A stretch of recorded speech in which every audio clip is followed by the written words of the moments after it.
Bom, mas Maomé morreu, e agora? Agora eu vou ter os califas que vão continuar esse governo. E os califas vão dizer o seguinte: escuta, nós temos uma situação complicada, né? O Abu Bakr, o primeiro califa, que era sogro do Maomé. O Abu Bakr vai dizer o seguinte, fala, cara, nós temos um problema aqui. Porque antes a gente tinha vendetas, a gente tinha uma sociedade que estava o tempo inteiro em guerra. Agora nós não temos vendeta, nós não estamos o tempo inteiro em guerra. Então tem um efeito muito positivo, a paz, a felicidade, a tranquilidade, o comércio gira melhor, a riqueza se produz mais. Mas eu tenho um problema grave decorrente disso. Se eu não tenho tanta gente morrendo, eu tenho um crescimento da população. Eu tenho um crescimento vegetativo da população. Porque o cara, para além de não morrer, ele tem mais tempo para namorar, ele tem mais tempo para fazer filho. E como você sabe, o árabe é poligâmico, né? Ele tem a poligamia. Então, um homem vivo por mais tempo quer dizer que ele vai engravidar mais vezes a esposa. Um homem vivo poligâmico por mais tempo, ele vai engravidar mais vezes as esposas. Então, um crescimento vegetativo absurdo. E começa a faltar comida. Então, com esse crescimento populacional, eles vão falar, gente, pera lá, nós precisamos buscar a terra. Para quê? Para ter onde plantar, porque não sei se você já reparou, mas é um pouco seca ali a Arábia, né? Península Arábia, não chove naquele lugar. Então vamos precisar expandir. E aí, de novo, nós vamos convocar a gente, nós precisamos de um esforço de sobrevivência para a gente encontrar terras para a gente levar a palavra de Deus e tal. Então, de novo, jihad. Um outro esforço, um outro jihad. No sentido de expandir agora. E por isso eles conquistam o norte da África, conquistam uma boa parte da Península Ibérica, o Império Persa e até uma parte da Índia eles vão conquistar. Além do próprio Império Bizantino, né, cuja queda marca o fim da Idade Média. Não é isso? O importante é você saber que no século XIII eles têm um território tão grande quanto o Império Romano. Tá? Em extensão tão grande. Ah, por que não vai não desce do norte da África um pouquinho mais para o sul? Porque é mais areia, porque é mais deserto, não serve para nada. Tudo bem? Livro sagrado desses caras, Corão. O Corão, ou Al Corão. Tudo bem? Agora eu tenho uma outra questão. Enquanto Maomé estava vivo, ele não ficava o tempo inteiro, né? Ele não ficava o tempo inteiro recitando, ele não estava o tempo inteiro iluminado, né? Repetindo o que o anjo Gabriel dizia para ele. Ele passava alguns dias, às vezes, sem recitar. Outros dias ele passava quase que inteiros recitando. Então, algumas pessoas começaram a anotar, enquanto Maomé estava vivo, as coisas que ele fazia, as coisas que ele falava. Porque, sem estar inspirado, né? Sem ser a recitação.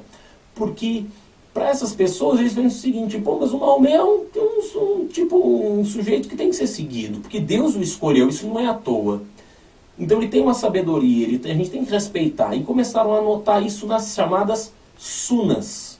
Sunas, que são livros que registram as coisas que o Maomé falou e as coisas que o Maomé fez.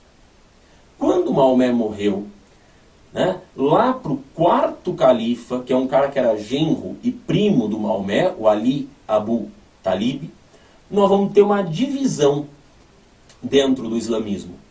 Na Síria, a maioria da população vai dizer o seguinte, olha, eu acho que a gente tem que seguir o Corão e tem que seguir as Sunas.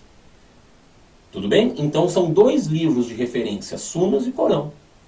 Agora, os dois filhos do Ali Abu Talib vão dizer o seguinte, o Hassan e o Hussein, vão dizer o seguinte, não, nós não temos que seguir o Maomé, nós temos que seguir a palavra de Deus.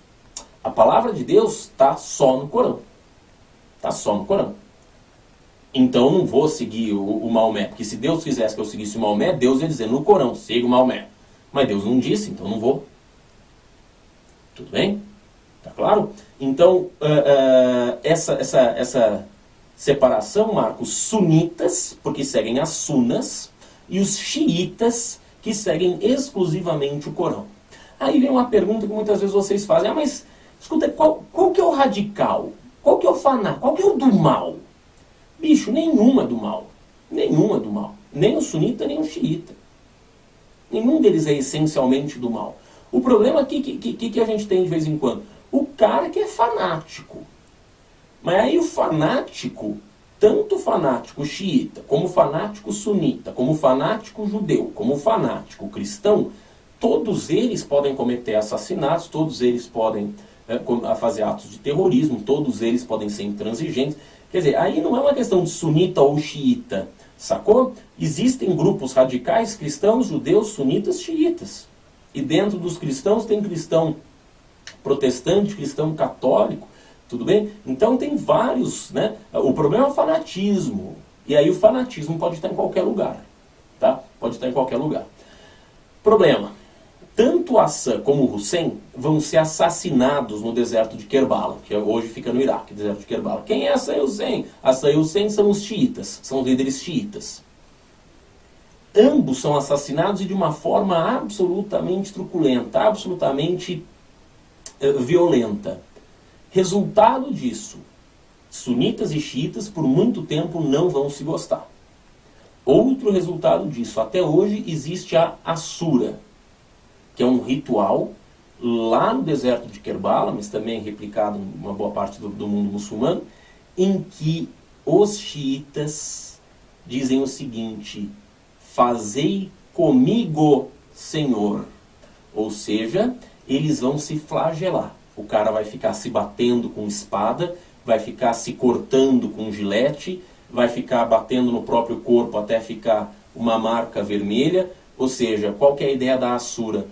Eu quero sofrer tanto quanto sofreram o Hassan e o Hussein. Complicadíssimo. Se você gosta de sangue, procura na internet. Se você não gosta de sangue, não procura na internet. Simplesmente acredita em mim. Tá? É um ritual extremamente violento, extremamente complicado. Tá bem? Muito bem. Só que com a morte do Maomé, né, o primeiro califa, segundo califa, terceiro, num certo momento nós vamos dividir em vários califados, eles vão se fragmentar. O Império Muçulmano, que era uma coisa só, em algum momento vai se fragmentar. Tudo bem? Ou seja, vai se dividir em diversos pequenos califados. Tá certo? Que é mais ou menos o que a gente tem hoje. Mas é um processo de longa duração. Do ponto de vista cultural, os árabes são fantásticos. Por quê? Né? Os muçulmanos são fantásticos. Por quê? Tiveram contato com hindus, tiveram contatos com católicos, tiveram contatos com chineses, com persas, com bizantinos. Ou seja, eles conhecem, eles têm um repertório cultural absolutamente fantástico. Traduziram e conservaram obras gregas, por exemplo. Na medicina tem um cara chamado Avicena, que é a referência da medicina por nada mais, nada menos do que 600 anos. Bicho, imagina você escrever alguma coisa que é referência por 600 anos. Tem que ser muito competente. Tá? Na matemática faz essa pegadinha. Pega lá teu professor de matemática e fala o seguinte: cara, eu quero que você calcule 632 vezes 725 com algarismos romanos. faz esse teste. Tenta aí, faz aí a conta. Pausa o vídeo, faz aí a conta. Você consegue trabalhar com algarismo romano, 625 vezes não sei quanto que eu falei? Não dá, concorda? A gente precisa dos números arábicos. Muito mais fácil de lidar com a matemática. Eles desenvolvem o zero, né? Avançam com trigonometria, com álgebra. Na física descobrem o mundo da ótica, né? Conhecem tudo de ótica. Na química, eles estavam procurando a pedra filosofal que transformava tudo em ouro. E tinha o elixir da vida, né? Um líquido para você ter a vida eterna. Para encontrar isso, que eles nunca encontraram, vão conhecer o processo de destilação, filtração, sublimação, vão desenvolver carbonato de cálcio, nitrato de prata, ácido nítrico, ácido sulfúrico, vários álcoois, ou seja, uma loucura, cara, um avanço científico absolutamente fantástico. Tudo bem? Dentro da arquitetura marcada por cúpulas, minaretes, arcos em forma de ferradura. E na decoração, formas geométricas e vegetais. Por quê? Porque para a maior parte dos muçulmanos você não pode fazer uma coisa: retratar o homem. Porque o homem é uma criação de Alá, diretamente, criação privilegiada de Alá. Só Alá pode criar o homem. Você não se atreva a desenhar o homem.